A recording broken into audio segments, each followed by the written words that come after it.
मध्य महासागरीय कटक ज्वालामुखी, इन ज्वालामुखियों का उद्गार महासागरों में होता है। मध्य महासागरीय कटक के बारे में पढ़ा कि हमारा जो दुर्बलता मंडल है, उस दुर्बलता मंडल के अंदर जब विपरीत दिशाओं में मैग्मा गति करेगा तो बीच से जब एक नली के द्वारा मैग्मा ऊपर की तरफ बाहर की ओर आएगा और फैल के एक विस्तृत श्रृंखला का निर्माण करेगा, तो उसे हमने क्या कहा? उसे हमने मध्य महासागरीय कटक कहा गया। यहाँ देखो ये मैग्मा है, ये प्लेट इधर गति कर रही है, ये प्लेट इधर कर रही है। विपरीत दिशाओं में जैसे ही गति करेगी तो क्या होगा? दरार होगी। दरार होगी तो इस दरार के द्वारा, इस नली के द्वारा क्या आएगा? मैग्मा बाहर आएगा, और जब बाहर आएगा तो ये लावा यहाँ पे क्या हो जाएगा? जमा हो जाएगा। इस प्रकार से ये पूरा का पूरा क्या कहलाएगा? मिड ओशियन रीजन यानी मध्य महासागरीय कटक। मध्य महासागरीय कटक एक श्रृंखला है जो 17,000 किलोमीटर से अधिक लंबी और सभी महासागरीय बेसिनों में फैली हुई है। इस कटक के मध्यवर्ती भाग में लगातार उद्गार होता रहता है, भीतर ही ठंडा हो जाता है और कई प्रकार की आकृतियां बन जाती है। यानी भीतर ही ठंडा हो जाता है और कई प्रकार की आकृतियां बन जाती है। ये आकृतियां अंतर्वेदी आकृतियां या इंट्रूजिव लैंडफॉर्म्स के नाम से जानी जाती है। देखो ये क्या हुआ, यहाँ से एस्थेनोस्फीयर से मैग्मा बाहर आया और ये बाहर यहाँ तक नहीं पूछकर अंदर का अंदर ही धरातल के नीचे क्या हो गया? ठंडा हो गया, जम गया। तो इससे क्या बन गया? बेथोलिथ बन गया, लेखोलिथ बन गया, डाइक बन गया, सील बन गया और फेकोलिथ बन गया। यानी ये स्थलाकृतियां बन जाती है। अब इनकी विस्तार से हम क्या करेंगे? चर्चा करेंगे। पहला देखो बेथोलिथ किस प्रकार से बनता है। यदि मैग्मा का बड़ा पिंड भूपर्पट्टी में अधिक गहराई पर ठंडा हो जाए तो यह गुंबद के आकार में विकसित हो जाता है। कैसे?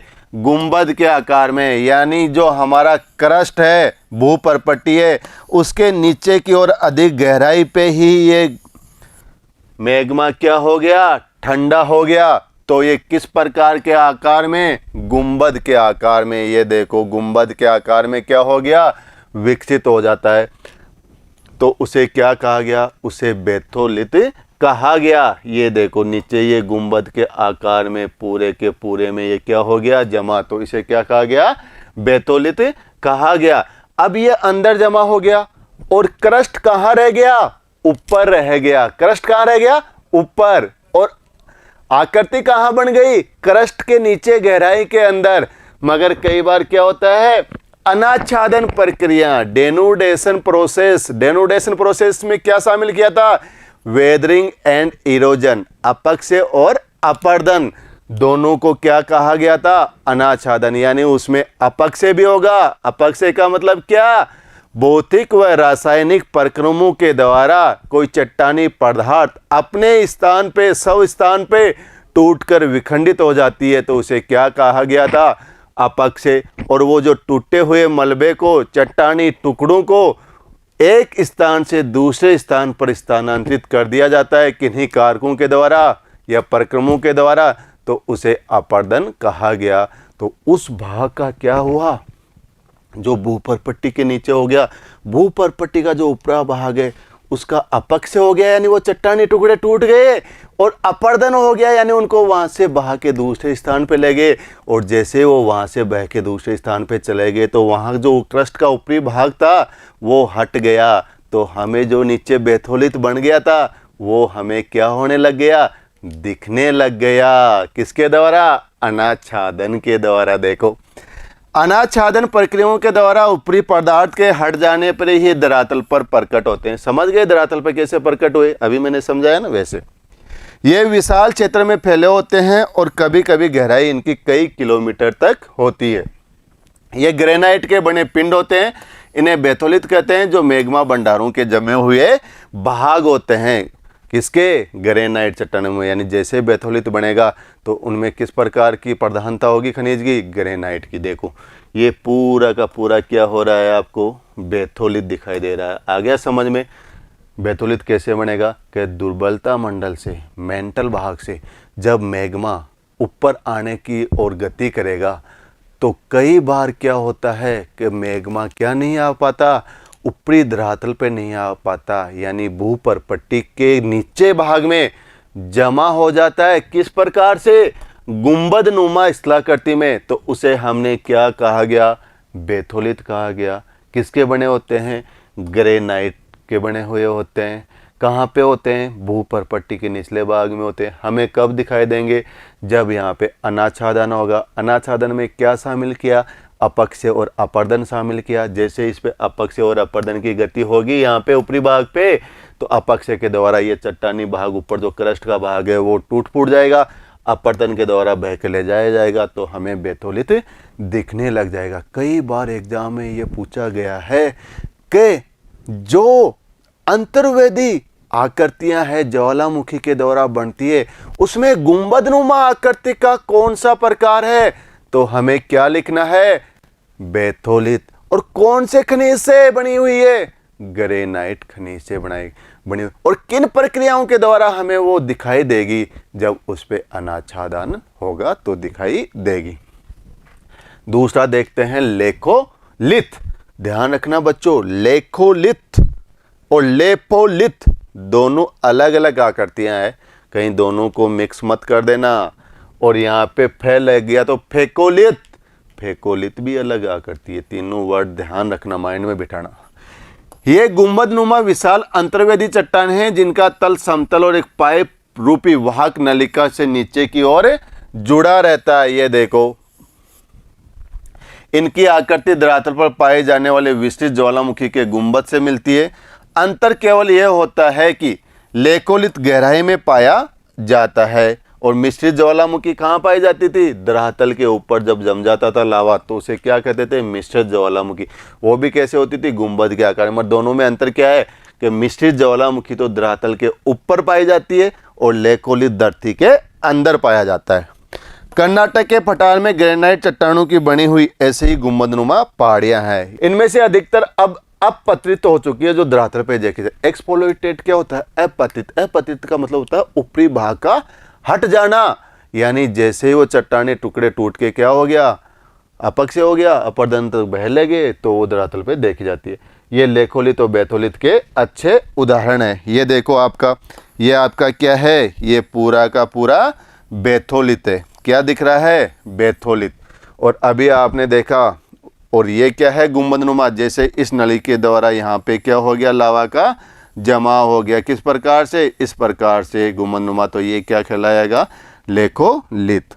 और किसके समान है? मिश्रित ज्वालामुखी के। यानी ये जब लावा निकल के यहाँ जमा हो जाएगा पूरा का पूरा, तो ये मिश्रित ज्वालामुखी कहलाएगा। अब देखते हैं लेपोलिथ, फेकोलिथ व सील, तीनों की चर्चा करते हैं। लेपोलिथ क्या होता है? देखो, ऊपर उठते लावे का कुछ भाग क्षैतिज दिशा में पाए जाने वाले कमजोर धरातल में चला जाता है। किस प्रकार से? क्षैतिज दिशा के रूप में। यहाँ एक अलग अलग आकृतियों में जम जाते हैं। यदि ये किसके द्वारा हो? शोषण तस्तरी के आकार में हो तो वो क्या कहलाता है? लेपोलिथ। गुंबदनुमा तो किस में देखा था हमने? लेखोलिथ में भी देखा था और बेथोलिथ में भी देखा था। मगर तस्तरी के समान कौन होता है? लेपोलिथ होता है। कौन होता है तस्तरी के समान? लेपोलिथ होता है। तो उसे हमने किस नाम से दिया गया? लेपोलिथ के नाम से दिया गया। ये ध्यान रखना, इसका आकार तस्तरी के समान। कई बार अंतर्वेदी आग्नेय चट्टानों की मोड़दार अवस्था में अपनीति के ऊपर और अभिनीति के तल में लावा का जमा हो जाता है। ये परतनुमा लहरदार चट्टानें एक निश्चित वाहक नली से मैग्मा भंडार से जुड़ी होती है। इसे फेकोलिथ कहा जाता है।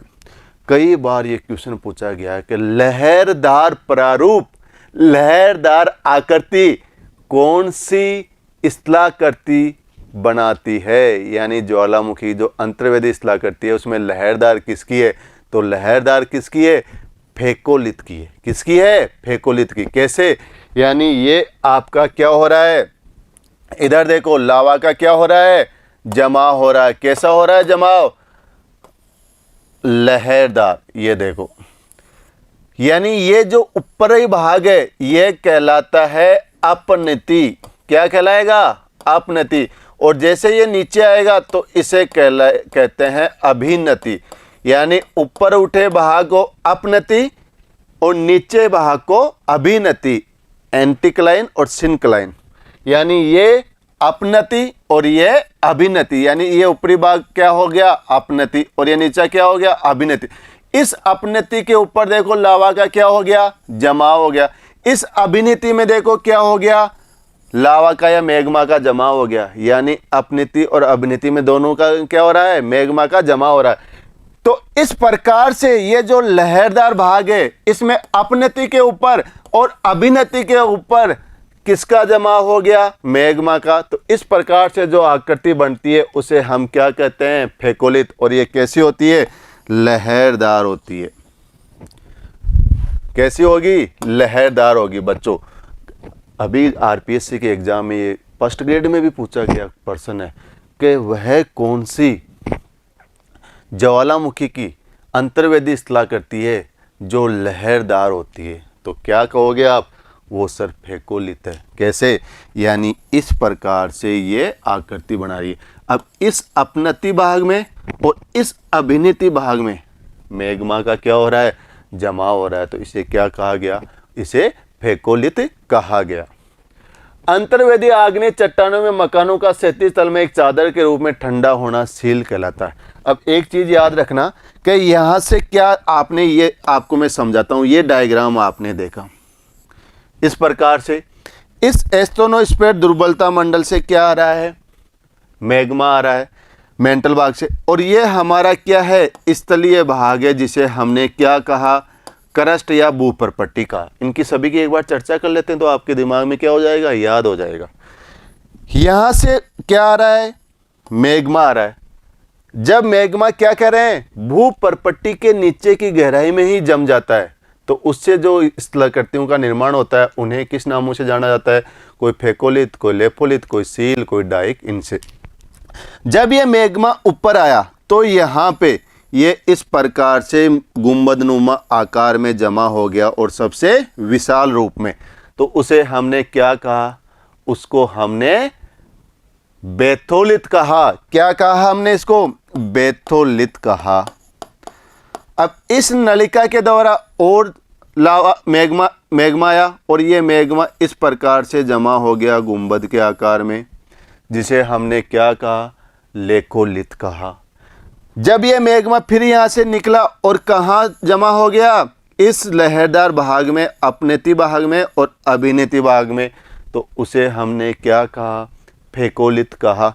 अब फिर ये मैग्मा आया और ये किस प्रकार से इस प्रकार से जमा हो गया क्षैतिज रूप में जमा हो गया। यानी यहाँ से ये इस प्रकार से क्षैतिज रूप से जमा हो गया तो उसे हमने क्या कहा उसे हमने सिहिल कहा।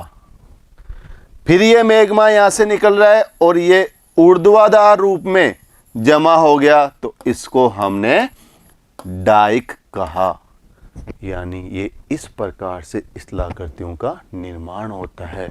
आप इसे इस डायग्राम पे भी समझ सकते हो। देखो मैग्मा चेंबर यहाँ से निकला ये पूरा का पूरा ये बेथोलित यहाँ जो जमा हो रहा है क्या कहला रहा है ये बेथोलित कहलाता है। ये पूरा का पूरा बेथोलित ये यहाँ से निकल के क्या हो रहा है यहाँ पे जमा हो रहा है किस प्रकार से इस प्रकार से। तो इसे क्या कहा हमने सील का। और ये ऊर्ध्वाधर रूप में हो रहा है तो इसे हमने डाइक कहा। और यहाँ पे ये किस प्रकार से बन जाता है गुंबदनुमा बन जाता है तो इसे हमने लेपोलित कहा। इस प्रकार से क्या हो रहे हैं अलग अलग प्रकार की स्थलाकृतियों का निर्माण हो रहा है। किसी को हमने बेथोलित कहा तो किसी को हमने लेखोलित कहा तो किसी को हमने सील कहा तो किसी को हमने डाइक कहा। अंतर्वेदी आग्नेय चट्टानों का मकानों के क्षैतिज तल में एक चादर के रूप में ठंडा होना सील कहलाता है। जमाव की मोटाई के आधार पर इन्हें विभाजित किया जाता है। कम मोटाई वाले जमाव को सीट कहा गया और घनी मोटाई वाले जमाव को सील कहा गया। यानी ये भी आप नोट कर लो सीट और सील में क्या अंतर है। दोनों क्षैतिज दिशा में विकसित होते हैं मगर यदि क्या होता है जमाव कम होता है तो उसे हम सीट कहेंगे और जमाव ज़्यादा हो जाता है तो उसे हम सील कहेंगे। डाइक अभी चर्चा की यदि क्या हो वर्टिकल रूप में जमाव तो उसे डाइक कहेंगे। जब लावा का प्रभाव दरारों में धरातल के लगभग समकोण पे होता हो अगर यही इसी अवस्था में ठंडा हो जाए तो एक दीवार की भांति संरचना बन जाती है। इस प्रकार से देखो, यही संरचना डाइक कहलाती है। पश्चिम महाराष्ट्र क्षेत्र के अंतर्वेदी आग्नेय चट्टानों में यह आकृति बहुतायत पाई जाती है। ज्वालामुखी उद्गार से बने दक्कन ट्रैप के विकास में डाइक की भूमिका, डाइक उद्गार की वाहक समझी जाती है। देखो, ये जो आकृति बनी इसको हमने क्या कहा था? बेथोलित, ये लेफोलित, ये डाइक और इस प्रकार से ये सील। तो बच्चों आ गया समझ में? बहुत आसान है। यानी जैसे ही मैग्मा नीचे से निकलेगा और वहीं लंबे आकार में गुंबदनुमा आकार में जमा हो जाता है, जिसमें ग्रेनाइट की प्रधानता होती है, तो उसे बेथोलित कहते हैं। और जब वो लहरदार रूप में अभिनति और अपनति के रूप में जमा हो जाता है तो उसे हमने फेकोलित कहा। और जब वो क्षैतिज अवस्था में मिलता है और उसकी मोटाई कम हो तो उसे हमने सीट कहा। और जब उसकी मोटाई अधिक हो और क्षैतिज अवस्था में हो तो उसे हमने सील कहा। और जब वो लंबवाकार, ऊर्ध्वाधर या वर्टिकल रूप में मैग्मा निकलता है और वो वर्टिकल रूप में दीवार की भांति जमा हो जाता है तो उसको हमने डाइक कहा। तो ज्वालामुखी के अंदर से जैसे ही मैग्मा बाहर आया तो उससे जो स्थलाकृतियाँ बनी उनको इन्हीं नामों से जाना गया। तो हमने इस चैप्टर में इससे संबंधित चीज़ों की चर्चा की। तो बच्चों, इस वीडियो को पॉज कर करके देखते रहिए, सुनते रहिए, समझते रहिए और बने रहिए मेरे साथ। तब तक मिलते हैं हम अगले वीडियो में। Thank you. Have a nice day.